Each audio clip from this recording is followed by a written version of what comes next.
Salam para talenta prima, senang bertemu dengan Anda semua. Selamat datang di MOOC Kementerian Imigrasi dan Pemasyarakatan.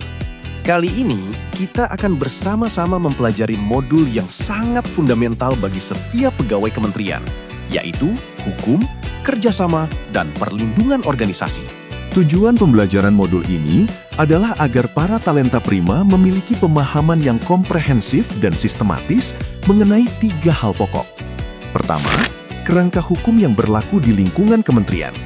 Kedua, prinsip-prinsip kerjasama kelembagaan. Dan ketiga, nilai-nilai perlindungan organisasi sebagai fondasi pelaksanaan tugas kedinasan kita. Dalam mencapai tujuan tersebut, kita akan membahas 4 topik utama. Pertama, konsepsi dasar pilar hukum, pilar kerjasama, dan pilar perlindungan organisasi. Kedua, hukum administrasi negara beserta hak dan kewajiban kita sebagai pegawai. Ketiga, kerjasama kelembagaan, baik di dalam negeri maupun di tingkat internasional. Dan keempat, perlindungan organisasi yang mencakup integritas, anti korupsi, hingga zona integritas. Talenta prima. Hukum, kerjasama, dan perlindungan organisasi bukan 3 hal yang berdiri sendiri secara terpisah. Ketiganya adalah 3 pilar yang saling berinteraksi dan memperkuat satu sama lain dalam membentuk ekosistem kelembagaan yang sehat. Pilar hukum memberikan kita kerangka normatif, panduan yang melindungi dan memberdayakan kita dalam bertugas. Pilar kerjasama memungkinkan kita melampaui keterbatasan internal melalui sinergi dengan pihak-pihak lain. Dan pilar perlindungan organisasi menjaga keberlangsungan, integritas, dan reputasi institusi kita dari berbagai ancaman. Dalam realitas tugas sehari-hari, ketiga pilar ini termanifestasi secara konkret. Sekarang, kita masuk ke topik pertama yang sangat mendasar, hukum administrasi negara. HAN adalah cabang hukum publik yang mengatur hubungan antara pemerintah dengan warga negara dan antar organ pemerintahan itu sendiri.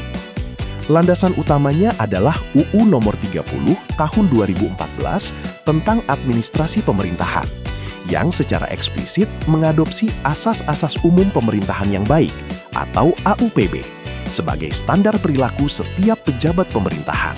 AUPB atau Asas-Asas Umum Pemerintahan yang Baik adalah 8 prinsip yang menjadi standar minimum setiap pejabat dalam mengambil keputusan. Mari kita kenali satu persatu. Kepastian hukum, setiap kebijakan harus berdasarkan peraturan perundang-undangan. Kemanfaatan, manfaat kebijakan harus sebanding dengan bebannya. Ketidakberpihakan, keputusan harus untuk kepentingan umum, bukan kepentingan pribadi atau kelompok. Kecermatan, keputusan harus didasarkan informasi yang lengkap dan akurat. Tidak menyalahgunakan kewenangan, dilarang menggunakan kewenangan di luar batas yang ditetapkan peraturan. Keterbukaan, masyarakat berhak mendapat informasi yang benar. Kepentingan umum, mendahulukan kesejahteraan masyarakat. Dan pelayanan yang baik, tepat waktu, prosedur jelas, dan penuh keramahan. Kewenangan dalam hukum administrasi dapat bersumber dari 3 mekanisme. Atribusi, yaitu kewenangan yang diberikan langsung oleh undang-undang kepada suatu organ. Delegasi, yaitu pelimpahan kewenangan dari pejabat lebih tinggi ke lebih rendah. Dan mandat, yaitu pemberian kewenangan untuk bertindak atas nama pemberi mandat. Mengapa ini penting? Karena tindakan pejabat yang melampaui batas kewenangannya, yang dalam hukum disebut ultra vires, dapat dinyatakan tidak sah dan menimbulkan tanggung gugat hukum. Banyak tindakan kedinasan kita, seperti penetapan izin tinggal, keputusan penangkalan, atau pemberian hak warga binaan, diwujudkan dalam bentuk keputusan tata usaha negara atau KTUN. KTUN memiliki 4 ciri, yaitu tertulis, konkret, individual, dan final.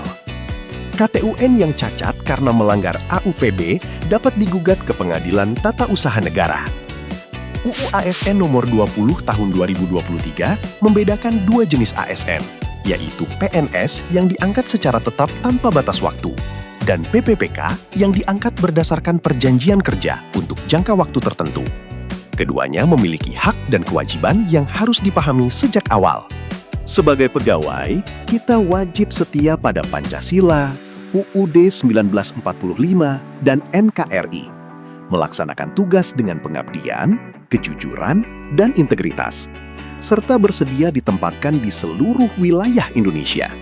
Terdapat juga larangan-larangan yang bersifat absolut, seperti menyalahgunakan wewenang, menjadi perantara untuk keuntungan pribadi, melakukan pungutan di luar ketentuan, dan tindakan yang merugikan keuangan negara.